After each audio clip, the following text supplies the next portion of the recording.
వైదేహి, ఇంకా నిద్ర రావటం లేదా? లోపలికెళ్లకుండా బయటే తిరుగుతున్నావు? లోపల పులుంది బామ్మగారు, వెళ్ళాలంటే భయంగా ఉంది. పులా? ఓ, ఆ పులా. ఎంత మగాడైనా బయటే పులి, పడక గదిలో పిల్లే. నేను అలాగే అనుకున్నాను బామ్మగారు, కానీ మీ మనవడు దానికి పూర్తిగా వ్యతిరేకం. పైగా ఇప్పుడు ఆ నెక్లెస్ విషయంలో నా మీద కోపంగా ఉన్నారు. ఇప్పుడు లోపలికి వెళ్తే ఏమంటారు? ఏమీ అనడు. ఎందుకంటే ఇది చేసింది ఊర్మిళ అని అందరికీ తెలుసు. ఇది నువ్వు నెత్తిమీద ఎందుకేసుకున్నావు కూడా తెలుసు. నా నెత్తి మీద వేసుకున్నందుకే ఆ కోపం. సరే అయితే, వాడెంత కోపంగా ఉన్నా నీ ఒళ్ళో వాలిపోయే మంత్రం ఒకటుంది, చెప్తాను, అది చెయ్యి. ఏంటి బామ్మగారు? బల్లి. బల్లా? అవును, బల్లంటే వాడికి చచ్చేంత భయం. చిన్నప్పుడు ఎక్కడ బల్లిని చూసినా ఎగిరి నా చంకనెక్కేవాడు. ఇప్పటికూడా ఆ భయం పోలేదు. అది సరే, ఇప్పుడు నేనేం చేయాలి బామ్మగారు? ఒక రబ్బర్ బల్లినిస్తాను. వాణ్ణి మీద అరవగానే మీద పడేయ్, అంతే. వెంటనే వచ్చి కౌగిలించుకుంటాడు. వామ్మో, నా వల్ల కాదు. భయంతో కౌగిలించుకోవడం బదులు భయపెట్టానని కోపం పెంచుకున్నారే అనుకోండి. ముందు కోపానికి ఈ కోపం కలిసి చల్లారేసరికి తెల్లారుతుంది. ఏం కాదమ్మాయి, నేను చెప్పింది చెయ్యి. వద్దులేండి బామ్మగారు, ఆయన్ని ప్రసన్నం చేసుకోవడానికి నా పాటలేవో నేను పడతాను. వస్తాను. ఇంత అమాయకం పిల్ల ఎలా బతుకుతుందో ఏంటో.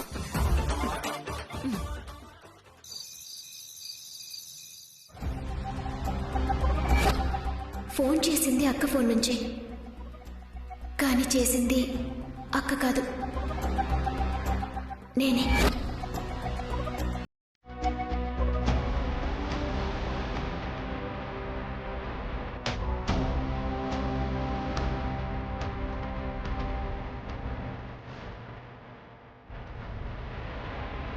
శ్రీవారు చాలా కోపంగా ఉన్నారే.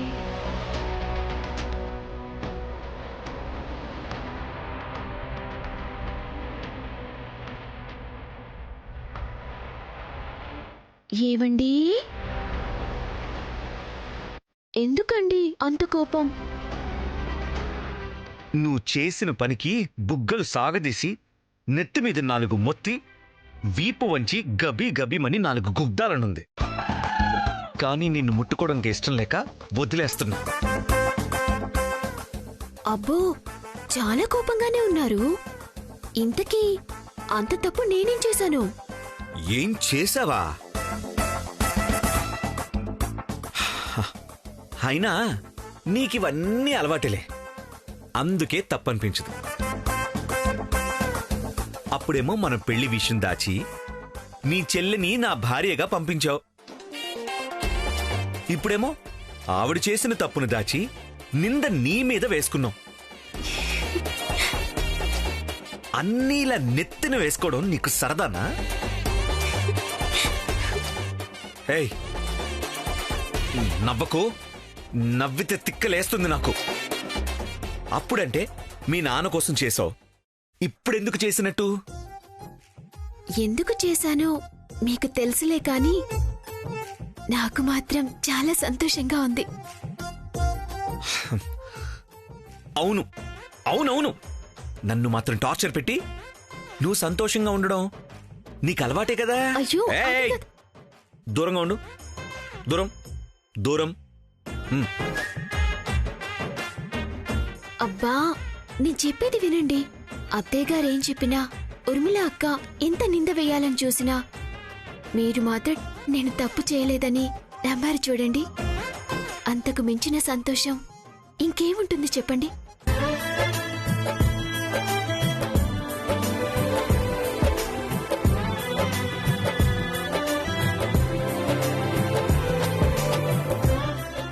లేదు లేదు, నీ మీద నమ్మకంతో కాదు, ఆవిడ మీద నమ్మకం లేక చేశా, అంతే. ఎందుకు? మనసులో అంత ఇష్టం పెట్టుకుని ఏమీ లేనట్టు నటిస్తా. ఏయ్, దూరంగా ఉండు. నిన్ను చూస్తేనే నా కళ్ళు మంట, దగ్గరకొస్తే ఒళ్ళంతా మంట. ఇలా ఏంటండి మీరే నేను అన్ని దూరం చేసుకుంటున్నా అంటారు, దగ్గరగా వస్తే మళ్ళీ మీరే దూరం పోతారు. ఉం?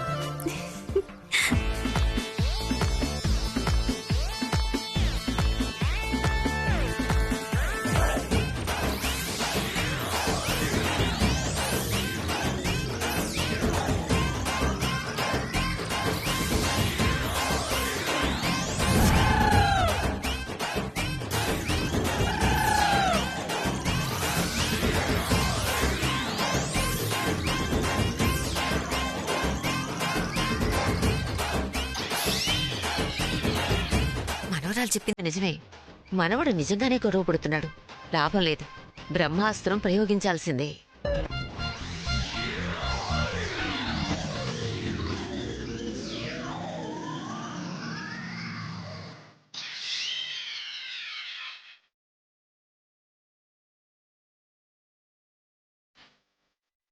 అందుకే అలా చేశాను.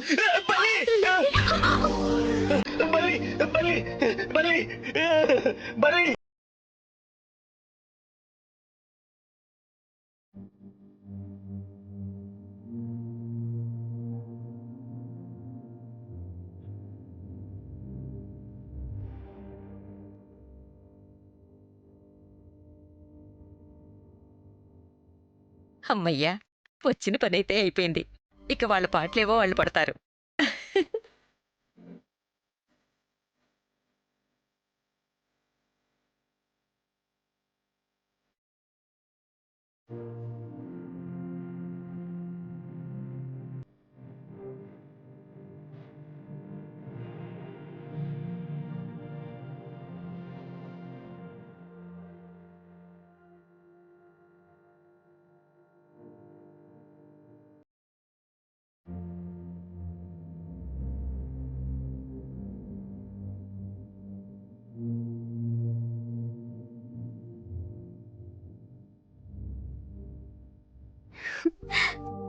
బల్లంటే ఇంత భయమా?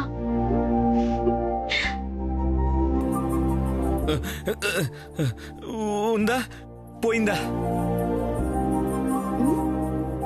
చూస్తున్నాను, పోయినట్టే ఉంది. అమ్మయ్యా, ఇక్కడే ఉంది. ఉందా? ఎక్కడుంది?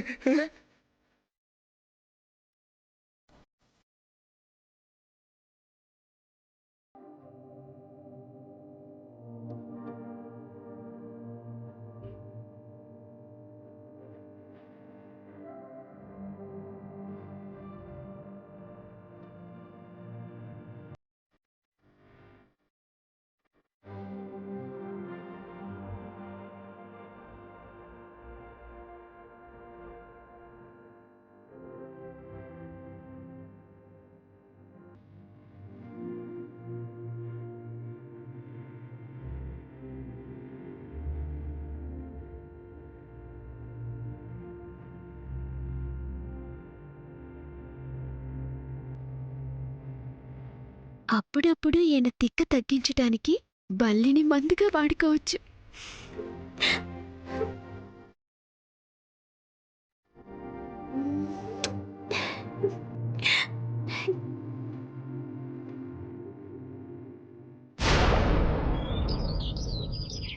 తప్పకుండా వస్తాను భారతి. నీ కోడలు సీమంతానికి రాకుండా ఉంటానా? అది సరే, మరి నీ ఇంట్లో ఉయ్యాలుగేది ఎప్పుడు? ఎప్పుడంటే ఏం మాట్లాడతాను భారతి? కొన్నిటి గురించి ఆలోచించాలన్నా, ఆశపడాలన్నా అదృష్టం ఉండాలి. పెద్ద కోడల సంగతంటే తెలిసిందే కదా, ఆ అవకాశమే లేదు. చిన్న కోడలే ఎప్పుడెప్పుడు శుభవార్త చెప్తుందా అని ఎదురు చూస్తున్నాను. ఏం బాధపడకు కౌసల్య, తొందరలోనే శుభవార్త వింటావు. నీ నోటి చలవ వల్ల అదే జరిగితే అంతకన్నా కావాల్సిందేముంది? ఉంటాను భారతి. మీరు చెప్పింది నిజమే అత్తయ్య. పెద్ద కోడలు వల్ల మీకు వారసులు పుట్టే అవకాశమే లేదు. కానీ మీరొక విషయం మర్చిపోతున్నారు. లోపం ఉన్నది నాలో కాదు. మీ అబ్బాయి కనుక కుర్చీ వదులుంటే ఒకరేం కర్మ, సంవత్సరానికి ఒకరి చెప్పున ఈ పాటికి నలుగురినిచ్చుండేదాన్ని. నేనేమీ నీలా లోపాన్నెత్తి చూపడం లేదు. నా తలరాత అలా ఉందని చెప్పుకుంటున్నాను. ఏదైతే ఏముందత్తయ్యా, పెద్ద కోడలికి పిల్లలు పుట్టరు. అందరూ అనుకునే మాట ఇదే కదా.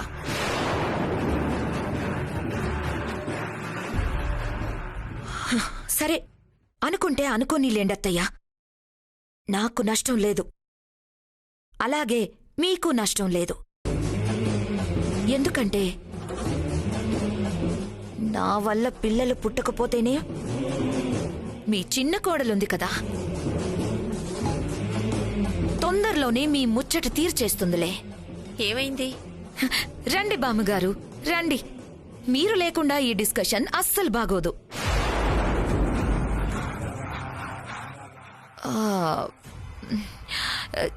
ఎక్కడున్నాం అత్తయ్య గారు? తొందరలోనే మీ చిన్న కోడలు మీ ముచ్చట తీర్చేస్తుందిలేండి. అదిగో మాటల్లోనే వచ్చేసింది. Think of devil, devil is here. కానీ వారసుడంటూ పుడితే తర్వాత వాడి జీవితంలో జరిగే ప్రతి కార్యక్రమానికి, చివరికి పెళ్లి చేసేటప్పుడు కూడా అటు 7 తరాలు ఇటు 7 తరాలు చూస్తారు కదా. ఇటు 7 తరాలు గట్టిగానే ఉన్నాయి, కానీ అటు 7 తరాల గురించి ఆలోచిస్తేనే ఒక్క తరం కూడా సరిగ్గా లేదే. మరి దాని గురించి ఏం చేస్తారు?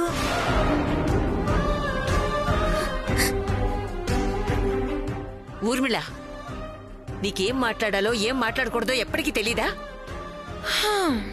ఇప్పుడు నేనేం తప్పుగా మాట్లాడాను బామ్మగారు? కావాలంటే అత్తయ్య గారిని అడగండి. అత్తయ్య గారు, నేను అన్న దాంట్లో తప్పేమైనా ఉందా?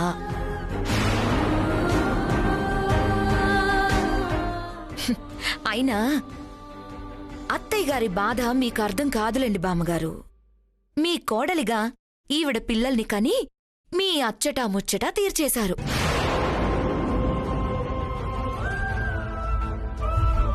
కాని పాపం ఈవిడ కోడలుగా మేమే ఆ అచ్చటా ముచ్చటా తీర్చలేకపోతున్నాం. దానికి అత్తయ్య గారికి బాధగా ఉండదు?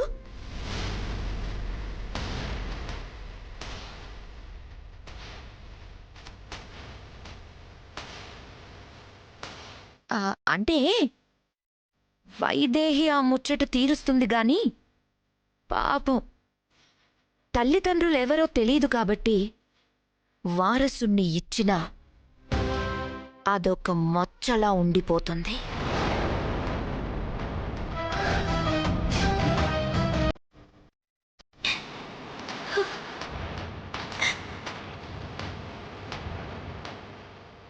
వైదేహి ఆ ముచ్చట తీరుస్తుంది గాని పాపం తల్లిదండ్రులు ఎవరో తెలీదు కాబట్టి వారసుణ్ణి ఇచ్చినా అదొక మచ్చలా ఉండిపోతుంది. ఊర్మిళ, నీ పద్ధతేం బాగాలేదని చెప్తున్నా. అయినా ఎందుకు వైదేహి పుట్టుక విషయం గురించి పదే పదే మాట్లాడి బాధ పెడుతున్నావు?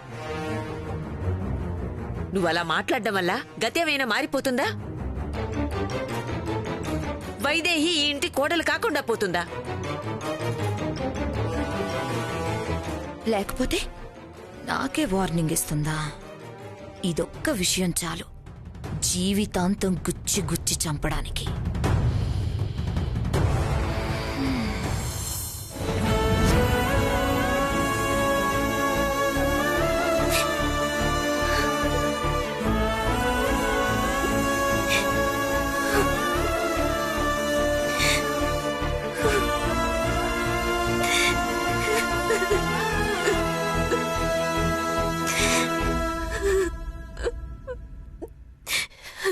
నేనెవరి కడుపులో పుట్టానో తెలియకపోవడం నా నేరమా? అది నా కడుపులో పుట్టబోయే వారికి శాపమా? అయినా ప్రేమగా పెంచుకున్న తల్లిదండ్రుల్ని, అంతకన్నా గొప్పగా చూసుకునే అత్తమామల్ని, ప్రాణంగా ప్రేమించే భర్తనిచ్చి ఈ ఒక్క లోపం ఎందుకు పెట్టావు దేవుడా? ఈ మాటలన్నీ పడటానికా?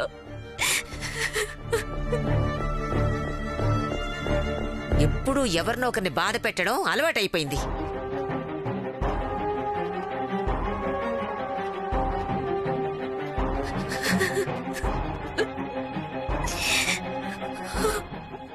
వైదేహి,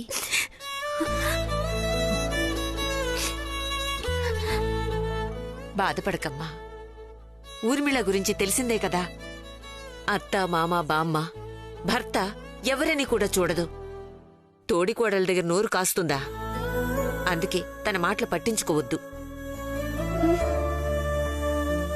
అయినా ఎన్ని తరాలు బాగుంటే ఏం లాభం? వచ్చిన మనిషి సరిగా లేనప్పుడు నువ్వు బంగారం. మాకది చాలు. మిగిలినవన్నీ మాకనవసరం. పదమ్మా, పద పద. సార్ నమస్తే సార్. మంచిగుర్రా? ఎవరు మీరు? అరే, నేను మీకు తెలియదు గాని మీరు బాగా తెలుసు సార్. మీ నాయనగారు ఎంతో మందిని పోషించిరని తెలుసు సార్. కానీ మీరు అంతకన్నా గొప్పోళ్ళు సార్. ఎందుకంటే ఎందుకు పనికిరాని వాడిని ఇంట్లో పెట్టుకొని తిండి పెట్టడమే కాకుండా వాడు పైకాట్లో డబ్బులు పోగొట్టుకుంటే ఆ అప్పులు కూడా తీర్చేస్తున్నారు. గందుకే మీరు మస్తు గ్రేట్ సార్. మీరేం మాట్లాడుతున్నారో, ఎవరి గురించి మాట్లాడుతున్నారో నాకు తెలియడం లేదు. అరే, మీ ఇంట్లో ఉండే గాలిగాడు వాలి గురించి సార్. వాలి పేకాటలో 5 లక్షలు పోగొట్టుకుంటే ఆ అప్పు మీరే తీర్చిరుగా సార్. గప్పుడే మర్చిపోయారా ఏంది? నేను అప్పు తీర్చడం ఏంటి? ఏం మాట్లాడుతున్నారు మీరు? అరే ఏంది సార్ గమ్మత్ చేస్తాన్రు? మరి గిదేంది సార్? చూడండి, ఈ చెక్కు మీదే కదా. ఈ చెక్ నాదే, కానీ దీని మీద ఉన్న సంతకం మాత్రం నాది కాదు. అరే, ఆ బట్టెవాజగాడు మళ్ళీ నన్ను మోసం చేసిండా? వాడు నిన్నే కాదు, నన్ను కూడా మోసం చేశాడు. నీకు డబ్బులు ఎగ్గొట్టి మోసం చేస్తే చెక్ మీద నా సంతకం ఫోర్జరీ చేసి నన్ను మోసం చేశాడు.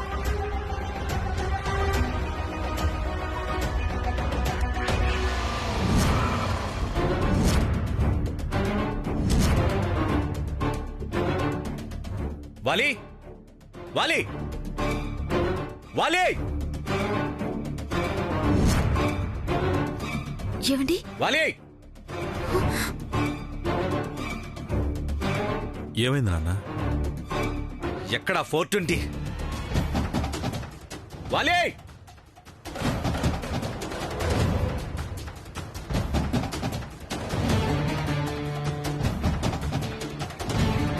రే వాలి!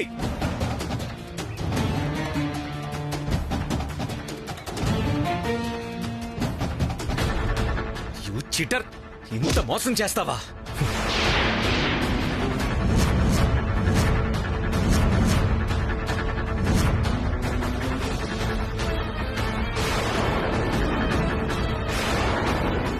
ఏదో వెదవ పని చేసి బుక్ అయినట్టున్నాడు. నాతో ఏం చెప్పలేదే. దేవాంశ్, ఏమైంది నాన్న? వదులు దేవాంశ్. ఏమైందా? అడగండి వీణ్ణి ఏం చేశాడో. నాకేం తెలియదు పెదనన్నా, నేనే తప్పు చేయలేదు. తెలీదా? తెలీదా? ఇదేంటి?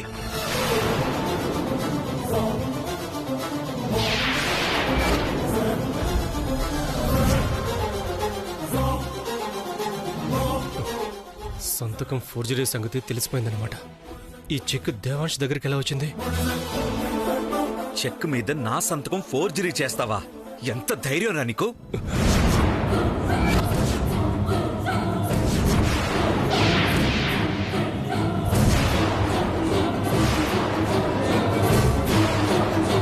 ఏంటి, నీ సంతకం ఫోర్జరీ చేశాడా? అవునన్నా, చూడండి. ఎక్కడో పేకాడి అప్పులు పాలైపోయి వాటిని తీర్చడానికి ఇదిగో నా సంతకాన్ని ఫోర్జరీ చేసి చెక్ ఇచ్చాడు. రాస్కల్, ఎంత నీచానికి దిగజారుతావా?